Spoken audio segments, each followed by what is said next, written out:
प्यारे बच्चों नमस्कार, स्वागत है आप सभी लोगों का आज के इस क्लास में। तो आज हम पढ़ने वाले हैं क्लास 7 ज्योग्राफी का चैप्टर नंबर 7, जिसका नाम क्या है स्टूडेंट, तो सॉइल। तो ये जो हमारा चैप्टर है ना, इसमें हम जनरली किसके बारे में पढ़ने वाले हैं, तो सॉइल के बारे में पढ़ने वाले हैं।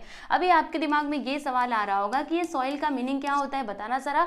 तो बहुत ही सिंपल है इसको समझना। जैसे मैं आप लोगों से पूछना चाहती हूँ, देखो सॉइल का मतलब क्या होता है। जैसे आप लोग खेतों में देखते होंगे, राइट, जो खेत होते हैं उसमें जो फसलें उगाई जाती हैं, जैसे कि धान गेहूं कहाँ पे उगाया जाता है, खेतों में उगाया जाता है। तो जो धान गेहूं उग रहा है ना, वो किसके ऊपर ग्रो करता है, बताना जरा। आप बोलेंगे वो तो मिट्टी के ऊपर ग्रो करता है, राइट। तो जिसके ऊपर वो जो आप धान गेहूं उगा रहे हो, उसी को क्या कहा जाता है, सॉइल कहा जाता है। जैसे कोई भी, अगर मैं पेड़ की बात करूं, जैसे आम का पेड़ हो, कोई भी पेड़ हो, वो भी किसके ऊपर ग्रो करता है, तो जब आपके पास मतलब जब जमीन पे मिट्टी रहेगी यानी सॉइल रहेगी, तभी जाके वो लोग ग्रो हो पाएंगे, है ना। बिना मिट्टी के कुछ पॉसिबल है क्या? अगर सॉइल ना हो तो जो खेतों में फसल उग रही है वो नहीं उग पाएगी, ठीक है। इसके अलावा अगर कोई प्लांट है वो भी नहीं अच्छे से ग्रो कर पाएगा, है ना। आप जो अपने आसपास प्लांट्स वगैरह देखते हो, वो सभी किसके ऊपर ग्रो करते हैं? जी हाँ, बिल्कुल सही, मिट्टी यानी कि सॉइल के ऊपर ही ग्रो करते हैं। ठीक है जी, बात समझ में आ रही है आप लोगों को। अभी एक्चुअल में इसको मिट्टी नहीं कहा जाता है, अगर मैं इसका शुद्ध बोलूं तो इसको मृदा कहा जाता है, यानी जिसके ऊपर फसलें वगैरह उगती है, कोई प्लांट ग्रो करता है, एक्चुअल में उसको हिंदी में कहा जाए तो मृदा कहा जाता है। लेकिन ऐसे हम लोकल लैंग्वेज में क्या कहते रहते हैं, मिट्टी कहते रहते हैं। लेकिन मिट्टी और मृदा दोनों में ना डिफरेंस होता है। अभी मैं आपको आगे बताऊंगी कि क्या डिफरेंस होता है, ठीक है। दोनों ना वन एंड द सेम नहीं होते, दोनों में छोटा सा डिफरेंस होता है। अभी मैं आप लोगों को आगे एक्सप्लेन करूंगी, चिंता मत करना, ठीक है ना। तो देखो यहाँ से आपको एक बात समझ में आई होगी कि ये जो मिट्टी है यानी कि जो सॉइल है, वो हमारे लिए कितना इंपॉर्टेंट है, क्योंकि अगर ये नहीं होगा कोई फसल नहीं उगेगी और फिर हमें खाने के लिए नहीं मिल पाएगा, है ना। इसीलिए ये बहुत इंपॉर्टेंट है मिट्टी यानी कि सॉइल, ठीक है। तो इसी के बारे में हमें ये चैप्टर के अंदर पढ़ना है। तो बताइए क्या हम शुरू करें? तो चलिए फिर शुरू करते हैं। देखिए यहाँ पे सबसे पहला टॉपिक हम लोग क्या देखने वाले हैं, factors necessary for soil formation, यानी कौन कौन से ऐसे फैक्टर्स हैं जो नेसेसरी होते हैं सॉइल फॉर्मेशन के लिए। सॉइल फॉर्मेशन का मतलब क्या होता है, सॉइल का बनना, यानी ये जो आप देख रहे हैं ना सॉइल, ये जो आप सॉइल देखते हैं स्टूडेंट, ये बनता है, कैसे बनता है, तो ये एक नेचुरल प्रोसेस है, यानी इसको कोई इंसान नहीं बनाता, ये नेचुरली मतलब नेचर में ही वो अपने आप ही बन जाता है। लेकिन इसको बनने के लिए ना काफी ज्यादा टाइम लगता है, आपको पता है। देखो आपको बताती हूँ, ये जो सॉइल है ना, इसका 2.5, ठीक है। देखो यहाँ पे लिखा होगा, मैं आपको दिखा देती हूँ। देखो 2.5 सेंटीमीटर थिक लेयर बनने के लिए सॉइल का मतलब हजारों साल लग जाते हैं, ठीक है। तो इससे आप यहाँ पे समझ सकते हैं कि ये कितना इंपॉर्टेंट है। तो हम यहाँ पे इसके फैक्टर्स देखेंगे कि कौन कौन से फैक्टर्स नेसेसरी है, जरूरी है किसके लिए, सॉइल फॉर्मेशन के लिए। यानी कि ये सारे फैक्टर्स नहीं होंगे ना, तो फिर सॉइल फॉर्मेशन अच्छे से नहीं हो पाएगा। ओके, तो देखो यहाँ पे सबसे पहला फैक्टर आपका क्या है प्यारे बच्चों, पेरेंट रॉक, ठीक है। अब ये पेरेंट रॉक क्या होता है, देखो पेरेंट मतलब क्या होता है, जैसे कि हमारे पेरेंट्स होते हैं, हमारे पेरेंट्स कौन होते हैं, हमारे मम्मी पापा, ठीक है, मतलब हम उनसे ही आए हैं, राइट। तो उसी प्रकार से जैसे कोई भी मिट्टी होती है ना, वो कैसे फॉर्म होती है, अगर मैं सॉइल की बात करूं तो वो कैसे फॉर्म होता है, वो रॉक से फॉर्म होता है। रॉक मतलब जो बड़ी बड़ी चट्टानें होती है ना, उनसे वो फॉर्म होता है, राइट। तो यहाँ पे पेरेंट रॉक क्यों बोला, जैसे कोई सॉइल है, ठीक है, तो वो जिस रॉक से बनी हुई है उस रॉक को हम क्या बोलेंगे प्यारे बच्चों, पेरेंट रॉक बोलेंगे। जैसे मैं आपको बताती हूँ, यहां पर समझने का प्रयास कीजिएगा। जैसे एक ना बेसाल्ट रॉक होता है, क्या होता है स्टूडेंट, बेसाल्ट रॉक, ठीक है। अब ये रॉक से ना किस प्रकार की मिट्टी फॉर्म होती है जानते हो आप लोग, तो इस रॉक से ब्लैक सॉइल फॉर्म होती है, किससे, इसी से, ठीक है। तो देखना ये जो ब्लैक सॉइल है यानी कि जो काली मिट्टी है, वो किससे फॉर्म हुई है, बेसाल्ट रॉक से फॉर्म हुई है। तो देखो इसका जो पेरेंट रॉक है ना, वो क्या हो जाएगा, वो बेसाल्ट रॉक हो जाएगा, ठीक है। तो इस प्रकार से आप इसको समझ सकते हो। जैसे हमारे पेरेंट्स होते हैं तो हम उनसे ही बने हैं ना, तो हम क्या कहते हैं कि वो हमारे पेरेंट्स है, राइट। मतलब देखो वैसे पेरेंट्स तो सभी के होते हैं, लेकिन हमारे पेरेंट्स कौन है, जो हमारे असली में मम्मी पापा है, हम उनको बोलेंगे ना पेरेंट्स। तो ठीक उसी प्रकार से होता है। जैसे मिट्टियां तो मतलब रॉक जो है वो कई प्रकार के हैं, जैसे एक नीस भी होता है, ग्रेनाइट, मान लीजिए यहाँ पे मैंने ये ग्रेनाइट पत्थर ले लिया, ठीक है। तो अब ब्लैक सॉइल का जो अब पेरेंट रॉक है वो क्या होगा, ग्रेनाइट होगा या फिर बेसाल्ट रॉक होगा। तो ये ब्लैक सॉइल किससे बना है, आप बोलेंगे बेसाल्ट से बना है, तो इसका पेरेंट रॉक क्या हो जाएगा प्यारे बच्चों, बेसाल्ट हो जाएगा, ठीक है, ग्रेनाइट नहीं होगा। आई होप आप लोगों को मेरी बातें समझ में आ रही होंगी। तो ये जो आप पेरेंट रॉक देख रहे हो ना student, this is very important for soil formation, है ना, क्योंकि इसी की मदद से मतलब जो सॉइल है वो फॉर्म होता है। यानी कि ये जो पत्थर है ना, बड़े बड़े ये जो चट्टाने हैं, ये इनकी वेदरिंग होती है। वेदरिंग मतलब क्या होता है कि ये छोटे छोटे टुकड़ों में डिवाइड हो जाते हैं। देखना यहाँ पर मैंने एक वर्ड बोला, हर एक वर्ड का मीनिंग आप समझते हुए चलो, आ जाओ इधर देखते हैं। मैंने यहाँ पर क्या बोला है, वेदरिंग, ठीक है। वेदरिंग मतलब क्या होता है, जो वो बड़ी बड़ी चट्टाने है ना, देखो बड़ी बड़ी चट्टाने मतलब क्या, इतना बड़ा बड़ा पत्थर रहेगा, ठीक है। अब इसकी वेदरिंग मतलब क्या है, ये छोटे छोटे टुकड़ों में डिवाइड हो जाएगा। जैसे मान लो कि क्लाइमेट चेंज हुआ, बारिश हुई है ना, तो जो घुलने वाले मटेरियल रहेंगे सब इसके अंदर, मतलब वो सभी बारिश की वजह से क्या होगा और क्लाइमेट चेंजेस की वजह से इसमें दरारें पड़ेंगी, फिर ये टूट जाएगा और टूट करके देखना ये क्या होगा, ये ऐसे छोटे छोटे टुकड़ों में डिवाइड हो जाएगा और फिर उसके बाद इसके फर्दर क्या होगा, ये छोटे छोटे टुकड़ों में लो जी डिवाइड हो गया, फिर उसके बाद क्या होगा, अब धीरे धीरे करके वो पाउडरी मटेरियल बन जाएगा। कैसा मटेरियल बन जाएगा प्यारे बच्चों, पाउडरी मटेरियल बन जाएगा। यहाँ पे स्पेलिंग थोड़ी सी गलत हो गई है, आप देख लेना, पाउडर की स्पेलिंग कुछ और होती है, दूसरी होती है, ऐसे ये पाउडरी मटेरियल में क्या हो जाएगा, चेंज हो जाएगा। और वो जो पाउडरी मटेरियल है ना, उसी को क्या कहा जाता है प्यारे बच्चों, सॉइल कहा जाता है, ठीक है। समझ में आ रहा है आप लोगों को। तो ये आप समझ सकते हो कि ये जो रॉक है ये कितना इंपॉर्टेंट रोल प्ले करता है सॉइल फॉर्मेशन में। तो क्या होता है, इसकी वेदरिंग होती है। देखो यहाँ पे लिखा हुआ है कि depending on the hardness of the rock and the climate of the region the rock gets weather, यानी कि जो रॉक है वो छोटे छोटे टुकड़ों में डिवाइड हो जाता है। वेदर यानी जनरली अगर मतलब एक्चुअल में इसका मतलब देखा जाए तो वेदर यानी क्या होता है कि एक फॉर्म से दूसरे फॉर्म में चेंज हो जाना। जैसे पहले वो बड़ा पत्थर था, लेकिन क्या हुआ, वो धीरे धीरे करके जब टूटा तो वो पाउडरी मटेरियल में चेंज हो गया। तो देखो इसने क्या किया, आपने फॉर्म को ही पूरा बदल लिया ना, पहले ये पत्थर था लेकिन अब तो ये बेचारा इधर पूरा पाउडरी मटेरियल हो चुका है, इस प्रकार से हो चुका है। तो देखो इसने अपने फॉर्म को क्या कर लिया है, चेंज कर लिया ना। तो इसी को क्या कहा जाता है प्यारे बच्चों, वेदरिंग यानी कि वेदर कहा जाता है, ठीक है। तो देखो यहाँ पे क्या लिखा है कि जो रॉक है वो पाउडरी मटेरियल में चेंज हो जाता है और फिर उसके बाद मतलब पाउडरी मटेरियल बना, ठीक है, पाउडरी। ये देखो मैंने स्पेलिंग गलत लिख दी थी, ठीक है, सॉरी स्पेलिंग गलती के लिए माफी चाहूंगी। ओके, पाउडरी का स्पेलिंग ये होगा प्यारे बच्चों, POWDRY, ठीक है। यहाँ से आप लोग देख सकते हो पाउडरी, ओके जी। तो क्या मैं आपको बता रही थी कि ये पहले पाउडरी मटेरियल में चेंज होता है, फिर उसके बाद अर्थी मटेरियल यानी कि वो सॉइल जैसा बन जाता है, राइट। जैसे यहाँ पे बेसाल्ट रॉक की हम बात करेंगे, इससे क्या फॉर्म होता है, तो ब्लैक सॉइल फॉर्म होती है। लेकिन कहाँ पर फॉर्म होती है आप ये समझिएगा, तो जो हमारा महाराष्ट्र है ना, महाराष्ट्र वो कौन से प्लेटों पर है, वो दक्कन प्लेटों पर है। ये भी आपसे एग्जाम में पूछा जा सकता है कि जो हमारा महाराष्ट्र स्टेट है वो कौन से प्लेटों पर है, तो आप बताइएगा डेक्कन प्लेटो, ठीक है।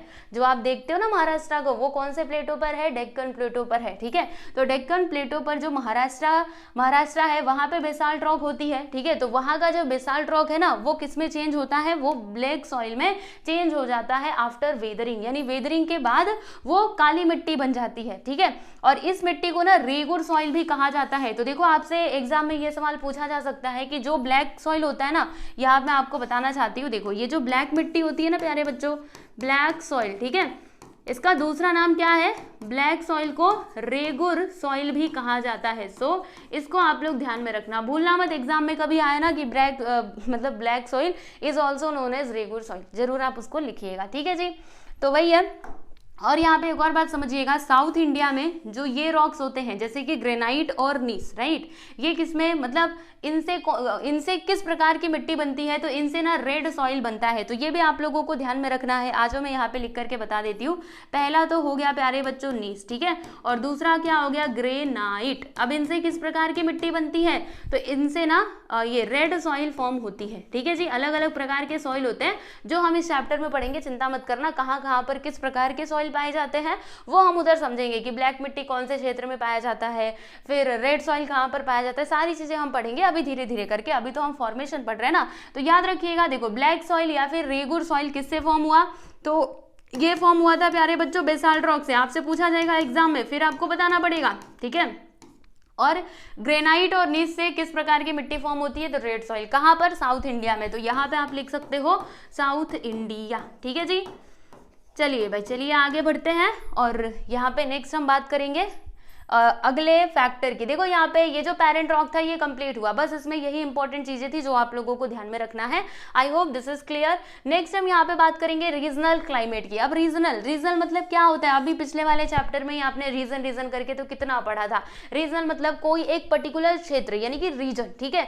तो रीजनल क्लाइमेट, देखो आपको एक बात बताती हूँ, जैसे कि पेरेंट रॉक जितना इंपॉर्टेंट है ना, पेरेंट रॉक तो फर्स्ट स्टेप है सॉइल फॉर्मेशन में, उसके बाद से क्या इंपॉर्टेंट है, उसके बाद दूसरी चीज यहाँ पे रीजनल क्लाइमेट इंपॉर्टेंट है कि उस पर्टिकुलर रीजन का क्लाइमेट कैसा है, ठीक है। क्लाइमेट के ऊपर भी ये जो सॉइल का फॉर्मेशन है ना वो डिपेंड करता है। ये जो क्लाइमेट है ना स्टूडेंट, ये डिसाइड करता है इंटेंसिटी ऑफ सॉइल फॉर्मेशन, यानी सॉइल फॉर्मेशन की गति क्या होगी। जो सॉइल फॉर्मेशन है वो धीरे धीरे करके होगा या फिर जल्दी जल्दी होगा, ये कौन डिसाइड करता है, तो this decide by regional climate, ठीक है। ये रीजनल क्लाइमेट ही डिसाइड करता है, ठीक है। और आपको एक और बात बताऊं, जैसे समझने का प्रयास कीजिएगा, आप लोगों को यहाँ पर मैं बताना चाहती हूँ। जैसे मान लीजिए कि यहाँ पर क्या है प्यारे बच्चों, यहाँ पर एक रॉक है, ठीक है, और यहाँ पर भी एक रॉक है, मतलब यहाँ पर भी क्या है, रॉक है। दोनों का जो प्रकार है ना वो सेम है। यहाँ पर जिस टाइप का रॉक पाया जाता है वहां मतलब दूसरे प्लेस पर भी दूसरे टाइप मतलब वही रॉक पाया जाता है। जो यहाँ पर है वही यहाँ पर भी है, लेकिन लेकिन लेकिन समझना, इस प्लेस का जो क्लाइमेट है ना वो अलग है और इस प्लेस का क्लाइमेट क्या है प्यारे बच्चों, अलग है। तो समझने का प्रयास करना, रॉक तो सेम है, जो रॉक यहाँ पर है वही रॉक यहाँ पर है, लेकिन क्लाइमेट दोनों का डिफरेंट है। तो ऐसे में क्या होगा, यहाँ पर अलग प्रकार की मिट्टी फॉर्म होगी और वहां पर अलग प्रकार की मिट्टी फॉर्म होगी, ठीक है। तो देखो रॉक तो सेम है, लेकिन बस क्लाइमेट में चेंजेस की वजह से जो मिट्टी का टाइप है, जो सॉइल का टाइप है वो क्या हो गया, चेंज हो गया। तो इससे आप अंदाजा लगा सकते हो कि क्लाइमेट भी उतना ही इंपॉर्टेंट है जितना पेरेंट रॉक, ठीक है जी। यस, तो आ जाइए यहाँ पे हम समझते हैं, this is also an important factor. बिल्कुल बिल्कुल, ये तो इंपॉर्टेंट फैक्टर है ही। क्यों है, अभी अभी मैंने आपको पीछे एक्सप्लेन कर दिया, ठीक है जी। अब यहाँ पे समझिएगा फर्स्ट स्टेप क्या होता है, तो वो जो हमने देखा था वेदरिंग ऑफ रॉक, ये तो हमारा फर्स्ट स्टेप होता है सॉइल फॉर्मेशन का। और the process of weathering depends on the climate of the region, यानी कि जो प्रोसेस ऑफ वेदरिंग है ना वो किसके ऊपर डिपेंड करता है, क्लाइमेट ऑफ द रीजन, यानी कि वो रीजन का क्लाइमेट कैसा है। And the climate decides, climate क्या डिसाइड करता है, intensity of weathering, weathering fast होगी, मतलब इंटेंसिटी यानी क्या, उसकी स्पीड, उसकी गति कैसे होगी, ठीक है, उसकी तीव्रता कैसी होगी, कौन डिसाइड करता है, तो it decides bye climate, okay, regional climate. समझ में आ रहा है आप लोगों को, दैट इज वाई। अब देखो जो मैंने आपको अभी पीछे बताया था, इसीलिए one and the same type of rock gives rise to different types of soils when the rock is exposed to different climates, यानी कि रॉक तो सेम है लेकिन बस क्लाइमेट अलग होने की वजह से वहां का जो मिट्टी है ना, जो सॉइल है ना, उसका प्रकार क्या हो जाता है, चेंज हो जाता है, ठीक है स्टूडेंट। चलिए आगे देखते हैं। आगे यहाँ पर क्या बताया गया है कि जो हमारा डेक्कन प्लेटो है, अभी अभी हमने बात किया था, डेक्कन प्लेटो के ऊपर हमारा महाराष्ट्र स्टेट जो है वो बना हुआ है, ठीक है, वो उसी के ऊपर आता है। तो जो हमारा डेक्कन प्लेटो है, यहाँ पर ड्राई क्लाइमेट की वजह से जब भी बेसाल्ट रॉक का वेदरिंग होता है, राइट, तो फिर इससे कौन से प्रकार की मिट्टी बनती है बताना जरा, ब्लैक सॉइल जो है वो फॉर्म होती है। लेकिन अगर मैं वेस्टर्न सह्याद्री की बात करूं, अभी आप सोचेंगे ये वेस्टर्न सह्याद्री कहाँ है, बताओ, रुको बताती हूँ, चिंता मत करना, ठीक है। तो वेस्टर्न सह्याद्री में क्या होता है स्टूडेंट, वहां का क्लाइमेट कैसा होता है, ह्यूमिड होता है। तो इसकी वजह से जब लीचिंग होता है बेसाल्ट रॉक का, मतलब रॉक सेम है, बेसाल्ट रॉक ही है, जब इसका लीचिंग होता है ना, अब लीचिंग क्या होता है वो भी बताऊंगी, चिंता मत करना, ठीक है ना, हर चीज का मतलब बताऊंगी, डोंट वरी, ठीक है। तो जब इसकी लीचिंग होती है ना, तो यहाँ पे कौन से प्रकार का सॉइल फॉर्म होता है, लेटरिटिक जो सॉइल है वो फॉर्म होता है, राइट। अब ये सारी चीजें आपको समझ नहीं आई होंगी, आ जाओ मैं आपको यहाँ पे लिख करके बताऊंगी ना, तब अच्छे से समझ में आएगा। देखिए आप लोगों को बताती हूँ, जैसे अगर मैं डेक्कन प्लेटो की बात करूँ, यहाँ पर हम बात करते प्यारे बच्चों डेक्कन प्लेटो की, ठीक है, और फिर वहां पर क्या लिखा था, सह्याद्री की, वेस्टर्न सह्याद्री, है ना। सह्याद्री कहाँ पर आता है, इसमें देख लेना जरा मैप में, मैं आपको बताती हूँ कि वेस्टर्न सह्याद्री आता कहाँ पर है, समझने का प्रयास कर लो, समझ आ जाएगा आप लोगों को। ये भारत का नक्शा है, आप सभी लोग देख करके ही पता चल गया होगा कि ये हमारे इंडिया का मैप है। अब सह्याद्री माउंटेन कहाँ पर आता है, तो ये जो आप देख रहे हैं ना, वैसे तो आपको माउंटेन के बारे में पूरा डिटेल में वैसे अभी स्टडी नहीं करना है, आगे धीरे धीरे आप जैसे जैसे बढ़ोगे वैसे भारत में जितने भी पर्वत है, जितने भी माउंटेन है, सबके बारे में आपको पढ़ने के लिए मिलेगा। अभी यहाँ पे वेस्टर्न की बात की गई है, तो यहाँ पे मतलब सह्याद्री की बात की गई, तो उसको हम समझते हैं। देखो जो सह्याद्री माउंटेन है ना स्टूडेंट, वो यहाँ से मतलब महाराष्ट्र के यहाँ से शुरू होकर के ये वाला जो साइड है ना, यहीं पर ये आता है पूरा यहाँ तक, ठीक है। और बीच में एक और यहाँ पे माउंटेन आता है जिसका नाम क्या है, नीलगिरी, वो बीच में आता है। बाकी अगर मैं ये साइड वाली बात करूँ तो इधर ही आता है हमारा ये सह्याद्री माउंटेन, ठीक है। इसको वेस्टर्न घाट भी कहा जाता है। क्या कहा जाता है प्यारे बच्चों, ये भी आप याद करके रख सकते हो फॉर योर मतलब इंफॉर्मेशन, वेस्टर्न घाट भी इसको कहा जाता है, ठीक है। तो इधर ही वो आता है। कौन आता है, ये सह्याद्री माउंटेन आता है, राइट। तो चलो यहाँ पे हम बात कर रहे थे डेक्कन प्लेटो की और इसमें हम बात कर रहे थे सह्याद्री की। तो अब यहाँ का जो क्लाइमेट है ना स्टूडेंट, समझने का प्रयास करना, आपको बहुत अच्छे से समझ आएगा। यहाँ का क्लाइमेट कैसा है प्यारे बच्चों, ड्राई है जी, और यहाँ का क्लाइमेट कैसा है, तो ह्यूमिड है, राइट। अब देखो यहाँ का क्लाइमेट है ड्राई, यहाँ का क्लाइमेट कैसा है, ह्यूमिड। तो इसके कारण क्या होता है समझने का प्रयास करना। जैसे यहाँ पर जो हमारा बेसाल्ट रॉक है ना, देखो मैं कलर थोड़ा चेंज करके आप लोगों को बताती हूँ। देखो बेसाल्ट रॉक यहाँ पर भी है और बेसाल्ट रॉक इधर भी है, इधर भी बेसाल्ट रॉक है और इधर भी बेसाल्ट रॉक ही है, ठीक है जी, बेसाल्ट रॉक। लेकिन समझना यहाँ का क्लाइमेट क्या है, ड्राई है। डेक्कन प्लेटो का जो क्लाइमेट है ड्राई है, दैट्स वाई यहाँ पे किस प्रकार की मिट्टी बनेगी, ब्लैक सॉइल बनती है, राइट। अब यहाँ का जो क्लाइमेट है वो बताना जरा कैसा है, तो ह्यूमिड है। अब ह्यूमिड होने की वजह से होगा क्या, तो यहाँ पर ना लेटरेटिक जो सॉइल है वो फॉर्म होती है, लेटरेटिक, ठीक है, समझ में आया। तो देखो यहाँ पे जो क्लाइमेट है उसमें डिफरेंस के कारण ही हमें ये डिफरेंस देखने के लिए मिल रहा है कि यहाँ पर क्या होता है, यहाँ पे ब्लैक सॉइल फॉर्म होती है और यहाँ पे किस प्रकार की सॉइल फॉर्म होती है, लेटरेटिक सॉइल जो है वो फॉर्म होती है, ठीक है। इतना क्लियर है आप लोगों को। आप बोलेंगे ये लीचिंग प्रोसेस तो बताया ही नहीं, बताओ जरा लीचिंग प्रोसेस क्या होता है। तो आ जाइए आपको लीचिंग भी समझा देती हूँ। देखो लीचिंग का मतलब क्या होता है, जैसे इसमें ना यहाँ पर ये जो सह्याद्री मतलब वेस्टर्न सह्याद्री है, यहाँ पे वो जो देखो क्या होता है उसका ये होता है लीचिंग होता है बेसाल्ट रॉक का, ठीक है। अब आप बोलेंगे लीचिंग का मतलब प्रोसेस कैसा है वो जरा बताओ। जैसे आपको बताती हूँ, मान लीजिए यहाँ पे क्या है, पूरा मिट्टी है, ठीक है, समझने का प्रयास करना है। मतलब ये पूरा के पूरा क्या है प्यारे बच्चों, ये सब सॉइल है, ठीक है। और यहाँ पे मान लो यहाँ पे क्या है, ये पत्थर है, क्या है, ये सभी रॉक्स हैं, ठीक। तो अब होगा क्या, समझने का एकदम अच्छे से समझना, बहुत अच्छे से समझ पाओगे, ठीक है। देखो होगा क्या, मान लीजिए इसके ऊपर ना बारिश हुई, क्या हुआ, बारिश हुआ, या फिर ऐसे करके पानी बह करके कहीं से आया, ठीक है। तो जब पानी मतलब बह करके आएगा तो ये जो मिट्टी आपको दिखाई दे रही है वो मिट्टी को अपने साथ लेकर के जाएगा, है ना। अगर कोई पत्थर रहेगा तब वो रुक सकता है, लेकिन जो मिट्टी है वो तो पानी के साथ क्या हो जाएगी, बह जाएगी, है ना। तो पानी मतलब ये जो मिट्टी है वो बह करके यहाँ पर आ जाएगा, इनके पास आ जाएगा, और ये जो पत्थर है वो ऊपर ऊपर हमें दिखाई देने लगेंगे, है ना। तो ये जो प्रोसेस आप देख रहे हो ना, इसी को मतलब इसी का नाम क्या है प्यारे बच्चों, लीचिंग प्रोसेस, ठीक है।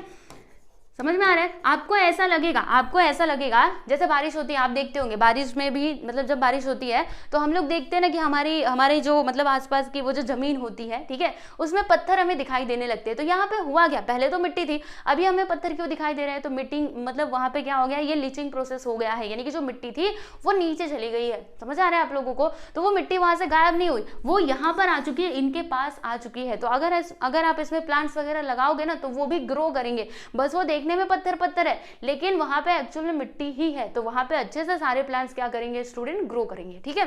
तो ये प्रोसेस क्या होता है, लीचिंग। तो यहाँ पे लीचिंग प्रोसेस के थ्रू किस प्रकार की सॉइल जो है वो फॉर्म होती है, लेटरेटिक, और यहाँ पर ब्लैक सॉइल फॉर्म होती है ये डेक्कन प्लेटो पे। I hope this is clear, अच्छे से आप लोगों को सारी बातें समझ में आ गई होंगी, ठीक है जी।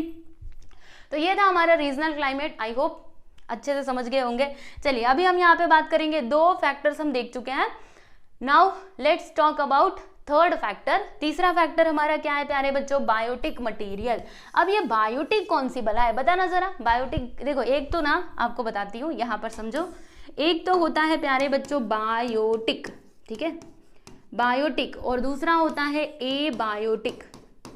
अब इनका मीनिंग क्या है समझने का प्रयास कीजिएगा। देखिए अगर आप इसको तोड़ तोड़ के समझेंगे अच्छे से समझ में आ जाएगा। ये जो आप बायो देख रहे हैं ना, बायो का मतलब क्या होता है, जो ना लिविंग थिंग्स से रिलेटेड हो। किससे रिलेटेड हो प्यारे बच्चों, लिविंग थिंग्स से रिलेटेड हो, उनको क्या कहा जाता है, बायो कहा जाता है। जैसे हम पढ़ते हैं ना बायोलॉजी, यानी कि जो जीवों से संबंधित है, जो लिविंग वर्ड से मतलब लिविंग वर्ड से संबंधित है, उसको बायोलॉजी कहते हैं, बराबर। बायोलॉजी में हम पढ़ते हैं ना, मतलब इंसानों के बारे में पढ़ेंगे, एनिमल्स के बारे में पढ़ेंगे, वही सब। तो हमारे अंदर क्या क्या है, हमारे अंदर लंग्स है, ब्रेन क्या क्या है, कैसे है, वो सब कुछ हम कहाँ पे पढ़ते हैं, बायोलॉजी के अंदर पढ़ते हैं, ठीक है। यानी जीवों का जो विज्ञान होता है उसको बायोलॉजी कहा जाता है। उसी प्रकार से यहाँ पे मतलब बायो जो है ना, बायो मतलब बायो आपको कहीं पे भी दिखाई दे, आप समझ जाना कि ये लिविंग थिंग रिलेटेड कुछ बातें की जा रही है, ठीक है। तो बायोटिक कंपोनेंट मतलब क्या होता है, यहाँ पे कंपोनेंट था ना, बायोटिक मटेरियल या फिर कंपोनेंट, ठीक है, चलेगा। बायोटिक मटेरियल मतलब क्या, वो मटेरियल जो किससे संबंधित है, तो जो लिविंग थिंग से संबंधित है, ठीक है। अब देखो आपने इंग्लिश में पढ़ा होगा, ऐसे हम लोग सिनोनिम एंटोनिम करते हैं ना, सिनोनिम एंटोनिम, ठीक है। तो कभी कभी हम लोग एंटोनिम मतलब क्या, अपोजिट वर्ड, राइट। तो जब हम वो बनाते हैं तो कहीं कहीं पे आप देखते होंगे, जैसे मान लो यहाँ पे है प्रेजेंट, ठीक है, प्रेजेंट, तो फिर यहाँ पे हम क्या लिख देते हैं एब्सेंट, यानी कि हम लोगों ने क्या लगाया, इसके आगे कुछ लगा दिया है जिसके कारण इसका निगेटिव बन गया। जैसे प्रेजेंट मतलब क्या होता है, उपस्थित होना, एब्सेंट मतलब क्या होता है, अनुपस्थित होना, यानी जो पढ़ने आया ही नहीं, जो आज क्लास में प्रेजेंट है ही नहीं, है ना। मतलब समझने का प्रयास करोगे तो आपको समझ आएगा। प्रेजेंट मतलब वो उपस्थित है, यानी कि वो क्लास में है। एब्सेंट मतलब जो आज क्लास में आया ही नहीं। तो यहाँ पे हमने क्या किया, ए लगा करके एब्सेंट मतलब ए भी लगा करके क्या कर दिया, उसका अपोजिट बना दिया। ठीक उसी प्रकार से ये बायोटिक था, मैंने क्या किया, बायोटिक में ना ए लगा दिया। ए लगाने से क्या हो गया, इसका ये अपोजिट बन गया। तो देखो बायोटिक मतलब जीवों से संबंधित, लिविंग थिंग से संबंधित, और ए बायोटिक मतलब क्या, जो जीवों से संबंधित ना हो। ठीक है, जैसे यहाँ पे अगर मैं बात करूं, किसकी बात करूं, चलो मैं एयर की बात करती हूँ, बताना जरा। एयर किसी लिविंग थिंग से हमें मिलता है क्या, वो तो हमें नेचुरली मिलता है ना, मिलता है कि नहीं, तो वो ए बायोटिक हो जाएगा। इसके अलावा यहाँ पे एक और हम बात कर सकते हैं वाटर की। ठीक है, तो वाटर किसी जीव से मिलता है क्या, किसी लिविंग थिंग से मिलता है नहीं, ये किसी लिविंग थिंग से संबंधित है ही नहीं, इसीलिए ये भी कैसा हो जाएगा प्यारे बच्चों, ए बायोटिक मटेरियल हो जाएगा। ओके, आई होप मेरी बातें आपको समझ आ रही होंगी। तो यहाँ पे वही है बायोटिक मटेरियल। ठीक है, अब ये जो बायोटिक मटेरियल है ना स्टूडेंट, ये भी हमारे सॉइल के फॉर्मेशन में हेल्प करते हैं। ये फैक्टर भी नेसेसरी होते हैं सॉइल फॉर्मेशन के लिए, क्योंकि अगर सॉइल के अंदर ये बायोटिक मटेरियल मिक्स नहीं हुए रहेंगे तो फिर जो आपका सॉइल है ना वो फर्टाइल नहीं होगा, यानी अगर आप उसके अंदर कोई फसल लगाओगे ना वो अच्छे से ग्रो नहीं करेगा। तो ये बहुत जरूरी है कि अगर आपको फर्टाइल सॉइल चाहिए तो उसमें ना बहुत सारी जो बायोटिक मटेरियल है वो सब कुछ मिले हुए होने चाहिए, जैसे कि खरपतवार, घास वगैरह। ठीक है, जो हमारे खेतों में उगाती है, जब खेत की जुताई की जाती है, देखो कुछ तो अच्छी वाली नहीं होती तो उनको निकाल दिया जाता है, और कुछ ऐसी होती है जो खेतों में ही रहने दिया जाता है ताकि वो हमारे फसल को और अच्छा करे। ठीक है, उसी प्रकार से मान लीजिए कोई जानवर, जैसे वो छोटे छोटे ये कीड़े वगैरह होते हैं ना, तो अगर वो मर जाते हैं उसी जमीन में हमारे खेत में तो उनको भी उधर ही रहने दिया जाता है, उनको निकाला थोड़े ना जाता है। क्यों, क्योंकि वो मतलब हमारी मिट्टी को और फर्टाइल बनाते हैं, उपजाऊ बनाते हैं। अगर हम उस मिट्टी में कुछ फसल उगाएंगे ना तो बहुत अच्छे से वो ग्रो करेंगे। ठीक है जी, तो चलिए यहाँ पे देखते हैं कि क्या लिखा हुआ है।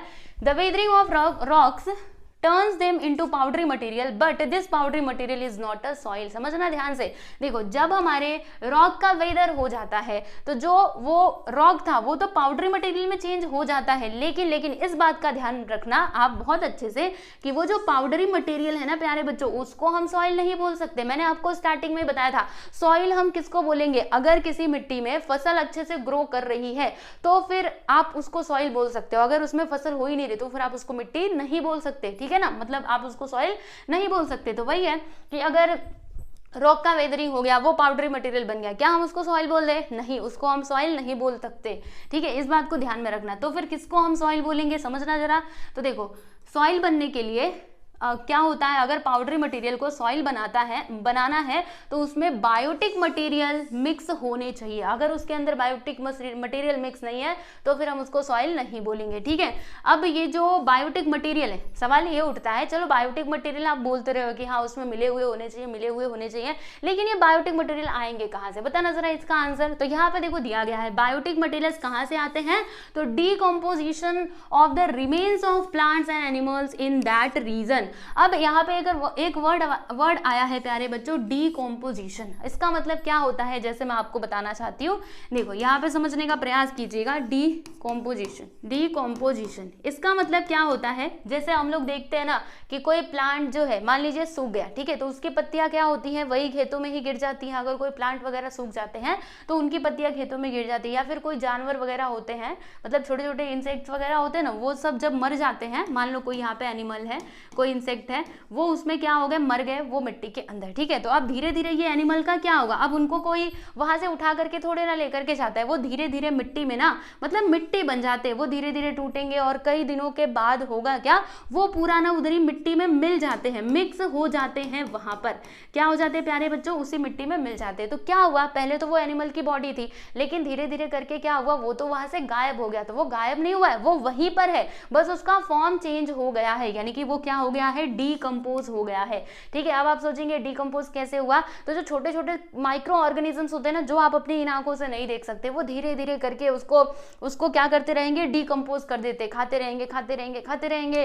और फिर वो धीरे धीरे करके क्या हो जाता है, डीकम्पोज होकर के वहीं पे मिट्टी में मिल जाता है। ठीक है, तो इसी को क्या कहा जाता है, यही जो प्रोसेस आप देख रहे हैं ना स्टूडेंट, इसी को कहा जाता है डीकम्पोजिशन। ठीक है, तो तो सॉइल के अंदर वो जो बायोटिक मटेरियल है वो कहाँ से आते हैं, तो वो यहीं से आते हैं। कोई एनिमल हो गया या फिर कोई प्लांट है, कोई सूख गया, उसकी पत्तियां हैं, है ना, तो वो सब कुछ मान लीजिए वो मिट्टी के ऊपर गिरी हुई है, तो धीरे धीरे उनका क्या होगा, डिकम्पोजिशन होगा, डिकम्पोज हो जाएंगे माइक्रो ऑर्गेनिजम्स के द्वारा, और वो फिर धीरे धीरे करके सॉइल में मिक्स हो जाते हैं, और फिर इस प्रकार से जो आपकी मिट्टी है वो मतलब बन जाती है। समझ आया आप लोगों को? तो वही यहाँ पर दिया गया है, देखिएगा कि वो जो बायोटिक मटेरियल्स है वो कहाँ से आते हैं, तो decomposition of the remains of plants and animals in that region, यानी कि वो रीजन में प्लांट्स एंड एनिमल्स के जो रिमेन्स है, यानी प्लांट कोई सूख गया, कोई एनिमल मर गया, तो उनके जो बचे हुए पार्ट होते हैं, जब उनका डीकम्पोजिशन होता है तब जाके वो सॉइल में मिल जाते हैं। ठीक है, तो ये बायोटिक मटेरियल इस प्रकार से आते हैं। देखो ये दोनों इससे रिलेटेड है ना, लिविंग थिंग्स है, एनिमल्स भी क्या होते हैं, लिविंग थिंग्स होते हैं, प्लांट्स भी क्या होते हैं, लिविंग थिंग्स होते हैं, यानी कि ये क्या है, बायोटिक मटेरियल्स। ओके जी, तो यहाँ पर आप समझने का प्रयास कीजिएगा। आप देखिए आगे क्या दिया गया है कि the vegetal litters, roots of plants, remains of animals etcetera get decompose due to water.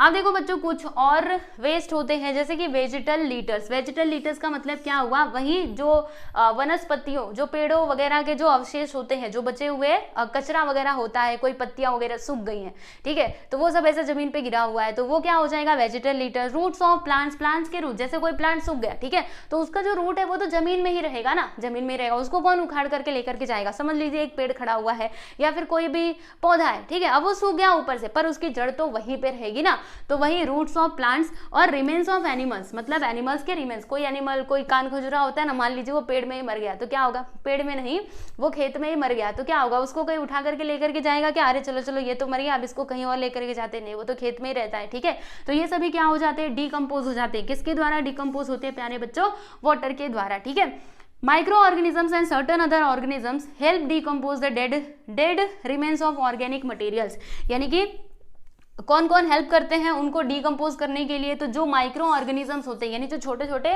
Organisms होते हैं जिनको आप अपनी इन आंखों से देख भी नहीं सकते, वो सभी हेल्प करते हैं डिकम्पोजिशन में। जो ऑर्गेनिक मटेरियल होते हैं ना, वही ऑर्गेनिक मतलब वही जो मैं आपको बता रही थी, एनिमल्स वगैरह के रिमेन्स सब, ठीक है, तो उनको वो डिकम्पोज करने में हेल्प करते हैं, राइट।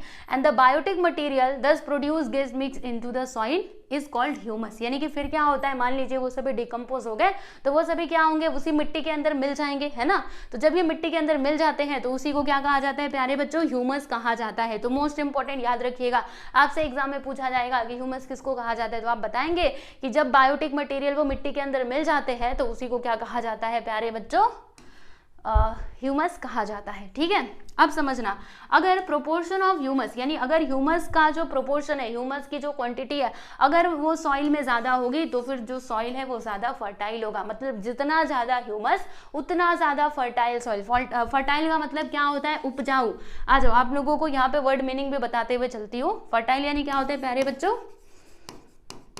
उपजाऊ। अब आप बोलेंगे उपजाऊ मतलब क्या होता है, तो उपजाऊ मतलब ना वो लैंड जिसमें फसल उग पाए, मतलब देखो उसके अंदर हम फसल लगाएंगे, कोई भी पौधा लगाएंगे, वो अच्छे से उग जाएगा, तो उसी को हम उपजाऊ भूमि बोल सकते हैं। ठीक है, समझ आ रहा है आप लोगों को। तो जी हाँ, यही था हमारा क्या था, ये क्या था, ये था बायोटिक मटेरियल। अभी इसमें कुछ और पॉइंट्स दिए गए हैं, इनको हम थोड़ा समझते हैं। तो देखिएगा, the process of decomposition by living organism takes place continuously, है ना। मतलब जो ये डिकम्पोजिशन का प्रोसेस है ना स्टूडेंट, वो क्या होता है, कंटिन्यूसली होता रहता है, क्योंकि वो हमेशा ही होगा ना कि कोई एनिमल्स लोग मरते रहेंगे वो सॉइल के ऊपर, कोई प्लांट्स वगैरह सड़ते रहेंगे, तो ये तो कंटिन्यूसली चलता ही रहेगा, है ना। अब देखो यहाँ पे आप लोगों ने मतलब आप लोग को एक और नया वर्ड सुनने के लिए मिलेगा, वर्मी कंपोस्ट। ठीक है, अब ये क्या होता है स्टूडेंट, तो आप लोगों ने कभी वो केचुआ देखा है, केचुआ आप सभी जानते होंगे, खेतों में होते हैं। ठीक है, तो क्या किया जाता है, केचुए से भी खाद बनाई जाती है, यानी केचुए की मदद से।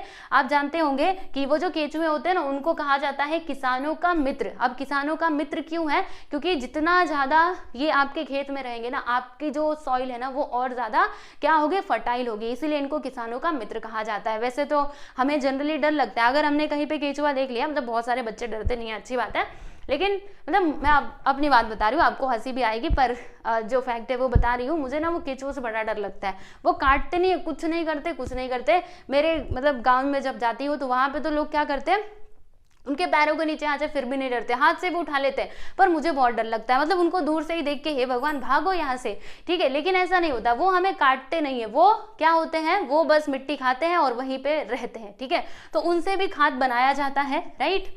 एंड ये जो वर्मी कंपोस्ट वाला प्रोसेस है ना स्टूडेंट, इसको आप समझ सकते हो, यानी आप थोड़ा इधर उधर से गूगल करके समझने का प्रयास कीजिएगा कि कैसे खाद बनाई जाती है। चलो मैं आपका काम आसान कर देती हूँ, मैं ही बता देती हूँ कि कैसे बनाया जाता है। देखो ये जो वर्मी कंपोस्ट खाद है ना, ठीक है, खाद आप जानते हो ना, खाद मतलब फर्टिलाइजर, जो हमारे इसके खेतों के अंदर डालने से क्या होता है, हमारी जो भूमि है और उपजाऊ हो जाती है और फर्टाइल हो जाती है, ठीक है। तो जो केचुए होते हैं ना, उनसे भी खाद बनाई जाती है। कैसे? तो उसके लिए पूरा एक प्रोसेस फॉलो किया जाता है, अच्छे से सब कुछ बनाया जाता है, ठीक है, और उसका टेम्परेचर भी मेंटेन करके रखा जाता है। फिर उसके अंदर जो वेस्ट होते हैं, जैसे कि मतलब ये पेड़ों के पत्ते वगैरह, ठीक है, जो भी छिलके रहेंगे वो सब कुछ उसके अंदर डाला जाता है। फिर उसमें जो केचुए हैं ना वो भी डाले जाते हैं, और फिर उसको कई दिनों तक ऐसे ऑब्जर्व किया जाता है, उसकी देखभाल की जाती है, तब जाके जो आपका कंपोस्ट खाद है, मतलब वर्मी कंपोस्ट, वो बन करके तैयार होता है। और जब आप उसको अपने सॉइल के अंदर, मिट्टी के अंदर डालोगे अपने खेतों में, तो आपकी फसल बहुत अच्छे से उगेगी। और आज के टाइम पे ये बहुत किया जा रहा है, ठीक है। तो वही है, देखो इसके लिए क्या क्या जरूरत पड़ती है वर्मी कंपोस्ट के लिए, तो वेस्ट वाटर, हीट, है ना, वाटर भी चाहिए होगा, वाटर भी उसको टाइम टाइम से देना, मतलब देते रहना चाहिए, तभी जाके वो वर्मी कंपोस्ट जो है वो बन करके तैयार हो पाएगा, यानी कि खाद बन करके तैयार हो पाएगा, ठीक है स्टूडेंट। बात समझ में आई आप लोगों को? तो यहाँ से आप लोगों ने क्या देखा कि ये जो बायोटिक मटेरियल है ये कितना इंपॉर्टेंट है हमारे सॉइल के फॉर्मेशन में। नेक्स्ट हम यहाँ पे बात करेंगे टाइम। बिल्कुल जी, टाइम भी बहुत मायने रखता है, बहुत इंपॉर्टेंट है ना, टाइम भी लगता है बनने के लिए। तो सॉइल फॉर्मेशन क्या है, ये एक नेचुरल प्रोसेस है ना, और ये एक स्लो प्रोसेस है। आप ऐसे सोचोगे कि आज हमने ये देखा, यहाँ पे कुछ भी नहीं, और दूसरे दिन मिट्टी बन जाए, दूसरे दिन सॉइल बन जाए, ऐसे नहीं होता। इसके लिए हजारों साल लग जाते हैं, लॉन्ग पीरियड, ठीक है। ये क्या है, it is a slow process, ये जल्दी बनने वाली चीज नहीं है, ये बहुत ही स्लो प्रोसेस है, ठीक है। It needs a very long period of time, इसके लिए बहुत ज्यादा लंबा समय लगता है, ठीक है। देखो 2.5 centimetre thick layer of top soil, it takes 1000 of years, यानी कि देखो इतने सेंटीमीटर का मोटा लेयर का मिट्टी बनने के लिए, अच्छी गुणवत्ता वाली टॉप सॉइल मतलब क्या, अच्छी गुणवत्ता वाली मिट्टी बनने के लिए, सॉइल बनने के लिए हजारों साल लग जाते हैं। From this you may understand that soils are invaluable, यानी कि इससे आप समझ सकते हो, अंदाजा लगा सकते हो कि जो सॉइल है ना वो कैसा है, इनवैल्यूएबल, ठीक है। वैल्यूएबल मतलब क्या होता है, जिसका कोई मूल्य हो, लेकिन ये तो अमूल्य है भाई, इसको बनने के लिए हजारों साल लग जाते हैं, 1000 साल तक कोई इंसान नहीं जीता है ना। तो मतलब हम जब तक है तब तो कोई मिट्टी नहीं बन पाएगी, क्योंकि 100 साल में ही तो हमारा खत्म हो जाता है पूरा टाइम पीरियड, है ना, यानी बनते रहता है वो, हजारों साल उसको लग जाते हैं, इसलिए हम इसको क्या कहते हैं, इनवैल्यूएबल है, ठीक है। In the region of high rainfall, इसको समझिएगा, ये इंपॉर्टेंट है, एग्जाम में पूछा जा सकता है कि in the region of high rainfall and higher temperature the process of soil formation is faster, यानी कि सुनना ध्यान से, जहां पर मतलब वो रीजन जहां पर हाई रेनफॉल है, यानी कि ज्यादा बारिश होती है, हायर टेम्परेचर है, टेम्परेचर भी हायर है, वहां पे सॉइल फॉर्मेशन का प्रोसेस कैसा होता है प्यारे बच्चों, फास्टर होता है। वहां पे मतलब तेजी से जो सॉइल है वो फॉर्म होता है। तो ये एग्जाम में आपसे पूछा जा सकता है कि जहां पर रेनफॉल ज्यादा होती है, टेम्परेचर भी ज्यादा होता है, वहां पर सॉइल फॉर्मेशन का प्रोसेस कैसा होता है, तो आपका आंसर क्या होगा प्यारे बच्चों, फास्टर, ठीक है। और कंपेरेटिवली, इसके कंपेयर में अगर मैं आप लोगों से बात करूं तो in the region of low temperature and low rainfall soil formation takes more time, यानी कि जहां पर लो टेम्परेचर है, लो रेनफॉल है, वहां पे सॉइल फॉर्मेशन थोड़ा ज्यादा टाइम लगता है। मतलब दोनों को कंपेयर करोगे ना तो आपको पता चलेगा। देखो यहाँ पे लिख करके बता देती हूँ अच्छे से, जैसे यहाँ पे हम सॉइल फॉर्मेशन की बात कर रहे हैं, ठीक है जी। तो देखो जहां पर हाई टेम्परेचर है, समझना, हाई रेनफॉल, एंड दूसरी चीज क्या थी, हाई रेनफॉल और हायर टेम्परेचर, यहाँ पे सॉइल फॉर्मेशन का प्रोसेस कैसा होगा प्यारे बच्चों, फास्टर होगा। और अगर मैं इससे इसका कंपेयर करूं, मतलब दूसरी जगह पे जहां पे लो रेनफॉल है, लो रेनफॉल, ठीक है, यहाँ पे इसके कंपेयर की हम बात कर रहे हैं, देखिएगा, लो रेनफॉल एंड लो टेम्परेचर, कहाँ जा रहे हो, लो रेनफॉल एंड लो टेम्परेचर, ठीक है। जहां पर लो टेम्परेचर है वहां पे सॉइल फॉर्मेशन का प्रोसेस कैसा होगा, तो कंपेरेटिवली यहाँ पे स्लो होगा। कैसा होगा प्यारे बच्चों, स्लो होगा, ठीक है जी। तो इस बात को आप लोग ध्यान में रखिएगा यहाँ से, मतलब ये थोड़ा ज़्यादा टाइम लेगा और ये थोड़ा जल्दी से बन जाएगा, लेकिन हज़ारों साल तो लगेंगे। ओके, ये बात तो आप ध्यान में रखिएगा, ठीक है। तो देखो यहाँ पे ये जो सभी फैक्टर्स थे ना स्टूडेंट, वो कंप्लीट हो चुके हैं। टोटल हमने कितने फैक्टर्स के बारे में समझा? पहला फैक्टर पेरेंट रॉक था, दूसरा ये था, ठीक है, और तीसरा देखो ये वाला था बायोटिक मटेरियल, चौथा क्या था? टाइम। तो अगर आप लोगों से एग्जाम में पूछा कि कौन कौन से फैक्टर्स हैं नेसेसरी फॉर सॉइल फॉर्मेशन, तो आंसर क्या दोगे? ये चारों फैक्टर्स के नाम लिख देना। Which one? Parent rock, regional climate, biotic material, चौथा है टाइम, और उन सब का एक्सप्लेनेशन भी आप लोग लिख सकते हो। आई होप जरूर आप लिख पाएंगे, क्योंकि सारी चीज़ें बहुत अच्छे से हमने समझी है, इसमें कुछ भी मतलब डाउट आने का कोई सवाल उठता नहीं है, पर फिर भी एक बार आप रिवीजन कर लेना, ठीक है जी। तो मैं सोच रही हूँ कि अभी हम यहीं पे रुके और फिर जो आगे वाला पार्ट है ना, क्योंकि ये चैप्टर थोड़ा सा लेंदी है और समझाने में थोड़ा टाइम लग जाता है, तो इसीलिए हम लोग इसको पार्ट वाइज करके समझेंगे। ये फर्स्ट पार्ट में हमने इतना सब स्टडी किया ना, सेकेंड पार्ट में हम क्या करेंगे, इसके आगे से पढ़ना शुरू करेंगे और पूरा यहाँ तक पढ़ेंगे। कहाँ तक पढ़ेंगे प्यारे बच्चों? पूरा यहाँ तक पढ़ेंगे, ठीक है जी। कहाँ तक? हाँ, यहाँ तक पढ़ेंगे। ओके, यहाँ पर बहुत सारी चीज़ें आप सॉइल के बारे में जानोगे, ठीक है। तो यहाँ तक हम हमारे सेकेंड लेक्चर में पढ़ेंगे। फिर जो हमारा थर्ड लेक्चर होगा ना, उसमें हम जानेंगे टाइप ऑफ सॉइल के बारे में, कितने टाइप के सॉइल्स होते हैं, ये सब कुछ हम डिस्कस करेंगे हमारे नेक्स्ट लेक्चर में। फिर उसके बाद एक और लेक्चर आएगा ये चैप्टर के लिए, जिसमें हम बात करेंगे सॉइल इरोजन एंड डिग्रेडेशन की, ठीक है। और इस प्रकार से आपका ये जो लेसन है वो हो जाएगा कंप्लीट। तो अभी तो फिलहाल के लिए हम यहीं पर रुकते हैं, ठीक है। ये वीडियो आपको कैसा लगा प्यारे बच्चों, हमें कमेंट करके जरूर बताएं। और देखो आपको ना डिस्क्रिप्शन में एक ऐप का लिंक मिलेगा, आप लोग ना उसको डाउनलोड कर सकते हो, क्योंकि वो ऐप आप लोगों के लिए बहुत ही ज़्यादा यूजफुल है। आप उसको डाउनलोड करके देखना, वहाँ पे आपको देखो हर एक सब्जेक्ट की टेक्स्ट बुक भी मिल जाएगी, और फिर आपको क्वेश्चन आंसर्स, नोट्स वगैरह सब कुछ वहाँ पे मिल जाएंगे। ईच एंड एवरीथिंग आपको पूरा स्टडी मटेरियल वो ऐप में मिल जाएगा। तो आप लोग जरूर उसको डाउनलोड कर लेना। और यहाँ पे एक जो हमारा ऐप है, हमारे एसके क्लास का ऐप है, एसके क्लास नाम से, आप लोग ना इसको प्ले स्टोर से डाउनलोड कर सकते हो प्यारे बच्चों, फ्री में ही डाउनलोड हो जाएगा, चिंता मत करना। यहाँ पर ना आप लोगों के लिए फ्री ये लाइव क्लासेस, ठीक है। जब भी लाइव क्लासेस आएंगे तो वहाँ पे आपको इन्फॉर्मेशन दे दी जाएगी, इसलिए आप लोग इसको डाउनलोड करके रखिए फिलहाल में, ठीक है जी। और वहाँ पे भी स्टडी मटेरियल हम लोग धीरे धीरे करके अपलोड करेंगे, तो उसकी चिंता मत करना, ठीक है। तो चलो आज के लिए बस इतना ही, मिलेंगे हम लोग बहुत ही जल्द अगले वीडियो में। कोई भी वीडियो चाहिए प्लेलिस्ट में जाकर के देखो, सारे question answers as well as हमारे सारे लेसन के एक्सप्लेनेशन कंप्लीटेड है ना। तो फिर देरी किस बात की, जाओ जाकर के अच्छे से पढ़ाई करो और अच्छे अच्छे नंबर लेकर के आओ, ठीक है। चलो बाय एवरीवन।